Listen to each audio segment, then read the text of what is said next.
Hello dear students, आज हम कक्षा 10 गणित की प्रश्नावली 11.1 के प्रश्न संख्या 5 को सॉल्व करेंगे। देखिएगा प्रश्न संख्या 5 में कहा जा रहा है एक त्रिभुज ABC बनाइए जिसमें BC बराबर 6 सेंटीमीटर, AB बराबर 5 सेंटीमीटर और कोण B बराबर 60 डिग्री हो। फिर एक त्रिभुज की रचना कीजिए जिसकी भुजाएं त्रिभुज ABC की संगत भुजाओं की 3/4 गुनी हो। देखिएगा साथियों, यह प्रश्न आपके बहुत ही ज़्यादा सिंपल है, तो आइएगा बहुत ही सरल तरीके से हम इस प्रश्न को हल करते हैं। यहां पे लिखेंगे हल। अब देखिएगा साथियों, प्रश्न में यहां पे आपको BC बराबर 6 सेंटीमीटर दिए गए हैं, तो आपको स्केल की सहायता से सबसे पहले 6 सेंटीमीटर लंबा एक रेखाखंड खींच देना है। तो आइएगा सिंपल तरीके से 6 सेंटीमीटर लंबा एक रेखाखंड बनाते हैं। तो ये हमने यहाँ पे स्केल को ले लिया है। अब यहाँ से 6 सेंटीमीटर लंबा एक रेखाखंड बना देते हैं। यहाँ पे आपके 6 सेंटीमीटर हो जाएगा। अब इसका नामकरण करेंगे, ये B बिंदु है, ये C हो जाएगा और ये है आपके 6 सेंटीमीटर लंबा। अब देखिएगा आगे यहाँ पे आपको AB रेखाखंड 5 सेंटीमीटर का दिया गया है, तो सीधा यहाँ से हम 5 सेंटीमीटर लंबा रेखाखंड नहीं बना सकते। इसके लिए प्रश्न में आपको एक और कंडीशन दे रखी है। यहाँ पे आप देखोगे तो यहाँ पे B कोण आपको 60 डिग्री का दिया गया है, तो आपको सबसे पहले प्रकार की सहायता से यहाँ पे 60 डिग्री का बिंदु B पर कोण बना देना है। तो यहाँ पे आपको इतना प्रकार की त्रिज्या को खोल देना है। उसके बाद में प्रकार की नोक को आपको B बिंदु पर रखना है और यहाँ से आपको एक चाप काटना है। तो ये हमने यहाँ पे प्रकार की नोक को B बिंदु पर रख दिया है और यहाँ से एक चाप काटते हैं। तो ये हमने यहाँ से एक चाप काट दिया है। अब देखिएगा प्रकार की त्रिज्या को आपको छोटा बड़ा नहीं करना है, वापस से प्रकार की नोक को यहाँ पे रखना है और यहाँ से आपको एक सिंपल तरीके से चाप काट देना है। तो जहाँ पे चाप कटा है इन दोनों को आप मिलाओगे ना, तो ये आपके 60 डिग्री का कोण बनेगा। तो 60 डिग्री का कोण किस प्रकार से बनाना है, यहाँ पे आपको प्रकार का एक चाप काटना है और उसके बाद में यहाँ पे प्रकार के नोक को रख के एक चाप काट देना है। तो उसके बाद में आपको इन दोनों को मिला देना है, तो ये आपके यहाँ पे 60 डिग्री का कोण बन जाएगा। तो यहाँ पे हमने इन दोनों को मिला दिया है। अब देखिएगा साथियों, यहाँ पे आपको 5 सेंटीमीटर लंबा एक रेखाखंड खींचना है। इसके लिए आपको दोबारा से यहाँ पे स्केल को लेना है और प्रकार को लेना है और प्रकार को आपको 5 सेंटीमीटर लंबा खोल देना है। तो ये हमने यहाँ पे 5 सेंटीमीटर लंबा प्रकार को खोल दिया है। अब यहाँ पे प्रकार की नोक को B बिंदु पर रखेंगे और यहाँ से सिंपल तरीके से एक चाप काट देंगे। जहाँ पे चाप कटा है उसको A बिंदु नाम देंगे और उसके बाद में A को C से सिंपल तरीके से मिला देंगे। तो आइए सिंपल तरीके से इन दोनों बिंदुओं को मिला देते हैं। तो ये हमने इस प्रकार से मिला दिया, तो हमें यहाँ पे त्रिभुज ABC प्राप्त हो गया। उसके बाद में आपको एक और त्रिभुज बनाना है। उसके लिए आपको बिंदु B से न्यून कोण बनाती हुई आपको एक किरण खींचनी है। न्यून कोण का मतलब 90 डिग्री से आपको छोटा कोण लेते हुए एक किरण खींचनी है। तो इस प्रकार से हमने किरण को खींच दिया है। अब इसका नाम यहाँ पे X दे देते हैं। अब ध्यान से देखिएगा, प्रश्न में आपको समझना है। यहाँ पे देखिएगा, यहाँ पे बड़ी संख्या कौन सी है, तो यहाँ पे बड़ी संख्या आपके 4 है, इसलिए आपको किरण BX को 4 बराबर भागों में विभाजित करना है। तो इसके लिए आपको दोबारा से प्रकार को लेना होगा। प्रकार की त्रिज्या को आपको छोटा खोलना है, इतनी आपको प्रकार की त्रिज्या को खोल देना है। उसके बाद में प्रकार की नोक को आपको यहाँ पे B बिंदु पर रखना है और यहाँ से आपको एक चाप काटना है। तो ये हमने पहला चाप काट दिया। इसी प्रकार से आपको 4 भाग करने हैं। ये दूसरा भाग हो जाएगा, ये तीसरा भाग हो जाएगा और ये आपके यहाँ पे ये चौथा भाग हो जाएगा यहाँ पे। अब इसका नामकरण करेंगे। ये आपके B लिखा हुआ है, इसलिए इसका नाम B1 हो जाएगा, ये B2, B3 और ये आपके B4 हो जाएगा। अब दोबारा से आपको प्रश्न को समझना है। देखिएगा यहाँ पे बड़ी संख्या कौन सी है, बड़ी संख्या सॉरी यहाँ पे आपको नीचे कौन सी संख्या लिखी हुई है, 4 लिखी हुई है, इसलिए आपको B4 को C से मिलाना है। तो आइए सिंपल तरीके से इसको मिलाते हैं। तो इस प्रकार से हमने B4 को C से मिला दिया है। अब ध्यान से देखिएगा साथियों, अगला काम है आपके यहाँ पे जो आपके B4C रेखा है, इसके समांतर आपको यहाँ पे एक रेखा खींचनी है।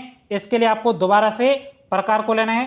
प्रकार को आपको छोटी त्रिज्या का आपका खोल देना है और उसके बाद में प्रकार की नोक को आपको यहाँ पे B4 पर रखना है और यहाँ से आपको एक चाप काट देना है और उसके बाद में सेम प्रकार की त्रिज्या को लेते हुए यहाँ पे क्या लिखा हुआ है देख सकते हो आप, 3 लिखा हुआ है। इसलिए आपको B3 पर जाना है। तो यहाँ पे B3 पर प्रकार की नोक को रखेंगे और यहाँ से एक चाप काट देंगे। तो ये हमने यहाँ पे चाप काट दिया। अब इस रेखा के समांतर आपको खींचना है। इसके लिए आपको इन दोनों रेखाओं के बीच की दूरी को सिंपल तरीके से प्रकार की नोक के माध्यम से आपको मापना है। तो यहाँ पे इन दोनों के बीच की दूरी इतनी है। उसके बाद में जहाँ पे इस रेखा को यहाँ पे काटा है वहाँ पे प्रकार की नोक को आपको रखना है और यहाँ से आपको एक सिंपल तरीके से चाप काट देना है। तो यहाँ पे हमने चाप काट दिया है। अब इन दोनों को मिलाएंगे। तो आइए सिंपल तरीके से इन दोनों को मिलाते हैं। तो ये हमने इस प्रकार से इन दोनों को मिला दिया। इस रेखा को यहाँ पे प्रतिच्छेद कर रहा है तो यहाँ पे हम डी बिंदु अंकित कर देंगे क्योंकि ए बी सी हो गया। उसके बाद में डी हमने यहाँ पे लिख दिया। अब देखिएगा इस रेखा के समांतर आपको बनाना है। इसके लिए दोबारा से आपको प्रकार को लेना है। प्रकार की त्रिज्या को आपको छोटा लेना है।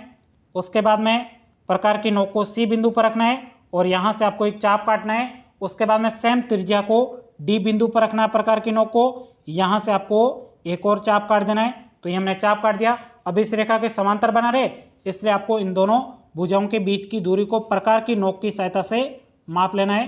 तो यहाँ पे हमने माप लिया है। उसके बाद में प्रकार की नोक को आपको यहाँ पे रखना है और यहाँ से आपको एक चाप काट देना है। तो ये हमने यहाँ से एक चाप काट दिया है। अब देखिएगा इन दोनों को आपको मिलाना है। तो आइए सिंपल तरीके से मिलाते हैं।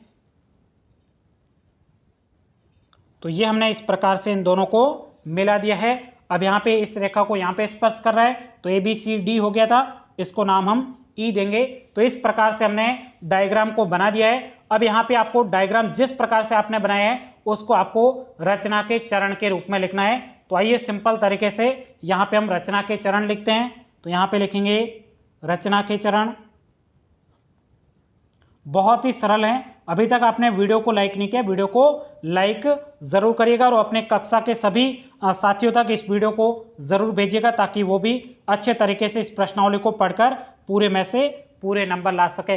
अब देखिएगा यहाँ पे आप देखिएगा यहाँ पे सबसे पहले हमने क्या किया था, BC रेखाखंड को 6 सेंटीमीटर खींचा था। तो यहाँ पे हम लिखेंगे सर्वप्रथम एक रेखाखंड का नाम क्या था, BC बराबर 6 सेंटीमीटर खींचा तथा उसके बाद में हमने क्या किया था, बिंदु B से यहाँ पे प्रकार की सहायता से 60 डिग्री का हमने क्या किया था, कोण बनाया था। तो यहाँ पे लिखेंगे तथा बिंदु B से 60 डिग्री का कोण बनाया। कोण बनाने के बाद में हमने बिंदु B से यहाँ पे 5 सेंटीमीटर का एक क्या काटा था, चाप काटा था। तो यहाँ पे लिखेंगे 2 नंबर पॉइंट पे बिंदु B से 5 सेंटीमीटर का चाप खींचा और जहाँ पे आपके चाप काटा था वहाँ पे हमने बिंदु A अंकित किया था। तो यहाँ पे लिखेंगे तथा जहाँ चाप कटा वहाँ बिंदु, कौन सा बिंदु अंकित किया था, वहाँ बिंदु A अंकित किया। उसके बाद में आपने A को क्या किया था, C से मिलाया था। तो यहाँ पे हम लिखेंगे 3 नंबर पॉइंट बिंदु A को C से मिलाया। मिलाने पर आपको त्रिभुज ABC प्राप्त हुआ था। तो यहाँ पे मिलाया तो इस प्रकार त्रिभुज ABC प्राप्त हुआ।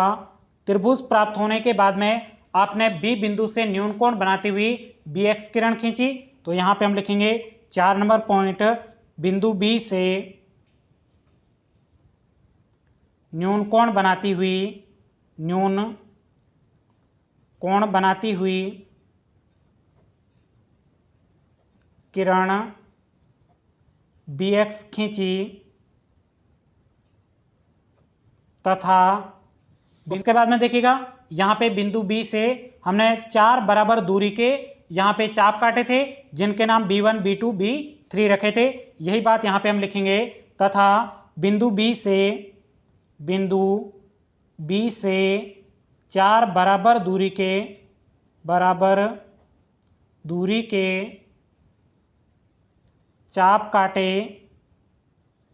जिनके नाम हमने क्या दिए थे, B1, B2, B3, B4 दिया। उसके बाद में देखिएगा यहाँ पे हमने क्या किया था, B4 को C से मिलाया था, तो यही बात आपको यहाँ पे लिखनी है। यहाँ पे लिखेंगे 5 नंबर पॉइंट, B4 को C से मिलाया। उसके बाद में देखिएगा यहाँ पे आप देखोगे तो यहाँ पे B4C के समांतर हमने क्या रखा था, यहाँ पे B3D रेखा खींची थी। यही बात आपको 6 नंबर पॉइंट पे लिखनी है, तो यहाँ पे लिखेंगे B4C के समांतर रेखा, कौन सी रेखा खींची थी, B3D खींची थी, तो यहाँ पे लिखेंगे B3D खींची। उसके बाद में देखिएगा यहाँ पे आप देख सकते हो इन दोनों रेखाओं को, यहाँ पे हमने यहाँ पे CA के समांतर हमने कौन सी रेखा खींची थी, DE खींची थी। यही बात यहाँ पे आपको लिखनी है 7 नंबर पॉइंट में। यहाँ पे लिखेंगे CA के समांतर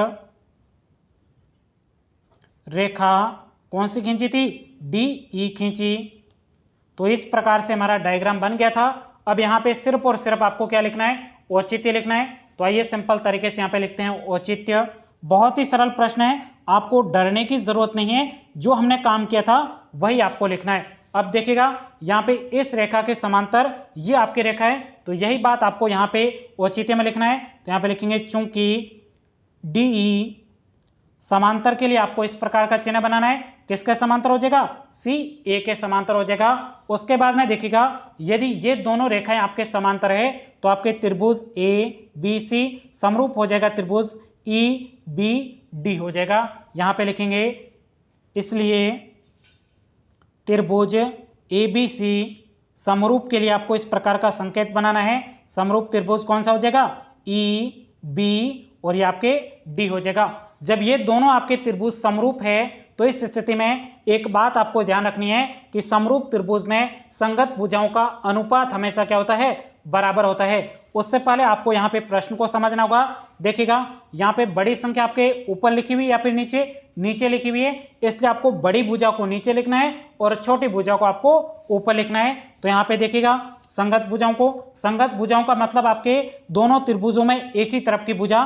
तो यहाँ पे देखिएगा बड़े वाले त्रिभुज की नीचे वाली भुजा और छोटे वाले त्रिभुज की नीचे वाली भुजा। अब यहाँ पे बड़ी भुजा को आपको नीचे लिखना है और छोटी भुजा को सिंपल तरीके से ऊपर लिखना है। ध्यान रखना जो आपके समरूप त्रिभुज होगा उसमें संगत भुजाओं का क्रम हमेशा आपको सिस्टमेटिक तरीके से लिखना है। अब ध्यान से देखिएगा बड़ी भुजा आपके BC हो जाएगा, छोटी भुजा आपके BD हो जाएगा। तो यहाँ पे सबसे पहले छोटी भुजा को लिखना है, BD बटा BC हो जाएगा। तो यहाँ पे हम लिखेंगे औचित्य में BD बटा आपके BC हो जाएगा। उसके बाद में बराबर, अब यहाँ पे इधर देखते हैं संगत भुजाएं। तो यहाँ पे बड़ी भुजा क्या हो जाएगा, CA हो जाएगा और छोटी भुजा DE हो जाएगा। तो यहाँ पे लिखेंगे छोटी भुजा को सबसे पहले लिखना है DE बटे आपके क्या हो जाएगा, CA हो जाएगा। उसके बाद में बराबर, अब देखिएगा इधर देखते हैं, यहाँ पे देखिएगा बड़ी भुजा, ये आपके बड़ी भुजा AB हो जाएगा और छोटी भुजा क्या हो जाएगा आपके EB हो जाएगा।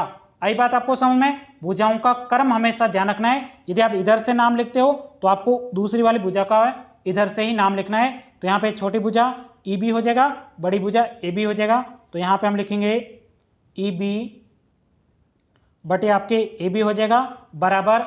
अब यहाँ पे बराबर कितना है, तो यहाँ पे आपको प्रश्न में दे रखा है बराबर में 3/4 है। तो यहाँ पे लिखेंगे बराबर में ये आपके 3/4 हो जाएगा। ANS। यहीं तक कि आपको इस प्रश्न का उत्तर लिखना था। बहुत ही सरल प्रश्न था ना, है ना सरल। और अभी तक आपने वीडियो को लाइक नहीं किया है, वीडियो को लाइक करिएगा। एक बार फिर से मैं आपको पूरा प्रश्न दिखा देता हूँ। ये हमारा प्रश्न था, उसके बाद में यहाँ पे हमने हल लिखा था और यहाँ पे हमने डायग्राम बनाया था। तो यहाँ पे आप डायग्राम को देख सकते हो और उसके बाद में यहाँ पे हमने रचना के चरण लिखे थे, आप यहाँ पे सिंपल तरीके से देख सकते हो। तो यहाँ पे और यहाँ पे हमने ANS लिखा था। अब ध्यान से देखिएगा, अगला प्रश्न देखने के लिए आपको ये साइड में वीडियो देख रहा है, इसके ऊपर क्लिक करके आप अगला प्रश्न देख सकते हो। तो आज के इस वीडियो में इतना ही। Thank you, take care.